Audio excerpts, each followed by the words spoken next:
I'm Carly Eales. I'm 43 years old, mother of 2 children and stroke survivor.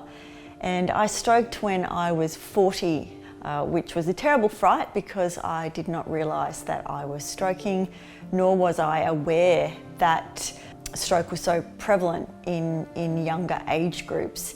I stroked when my youngest child was only 8 months. It was a pretty tricky situation for us all, and very much a shock for the family. For an infant and then a young boy, you know, in order to sort of try and understand that, let alone me try and understand it as well. So you just don't really believe that anyone our age would have a stroke, really. Yeah, so when I stroked, I woke up one morning and I wasn't feeling very well. We were very, very sleep deprived, trying to manage a reflux baby. I really didn't think twice about the fact that I couldn't see properly for a short period of time, and I was dizzy, had a headache and was nauseous. Now that I look back, I realised there were so many little things occurring, but I didn't think twice about them. But it was the following morning when I continued to have a bad headache and was very dizzy that I called my GP.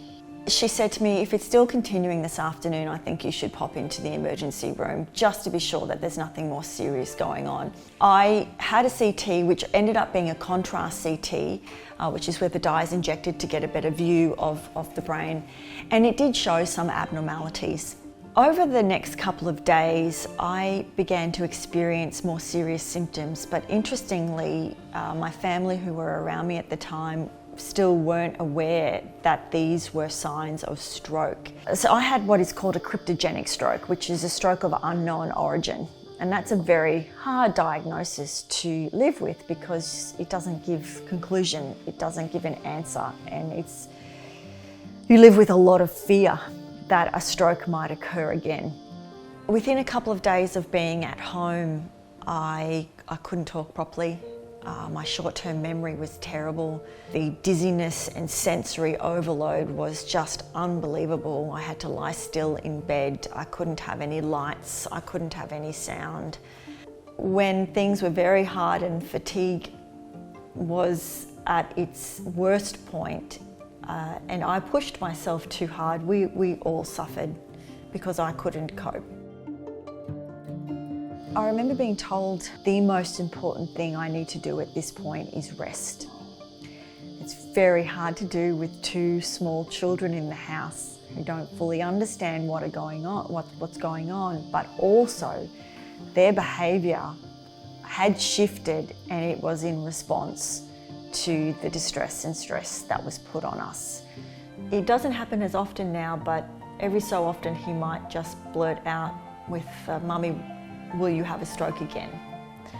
So you can see that it's still it plays on his mind and he still worries about it. You know, I tried to adapt as fast as I could and to understand as quickly as I could. And, you know, with Carly's, you know, she really kind of threw herself into the research and the understanding and became as educated as she possibly could, which helped me a great deal because, you know, she was able to pass on her knowledge and her learnings and help me to sort of get up to speed quickly. It was just slow, and that is the one thing that it's very hard for stroke survivors to understand. You just want to wake up one day and be well, but the reality is that it is a very long and slow journey, and 2.5 years later, I am much healthier and much stronger, but a lot of deficits are here still, and they will be here for life, and you learn to live with them. And so as these tiny milestones started to occur, I realised that there was going to be light at the end of the tunnel and I would be able to get back into my work at some form or another. And of course there is the personal journey attached to the experience of reassessing your life. Do I actually want to pick up where I left off? We found that we were much stronger and we got better outcomes when we were working together as a family unit.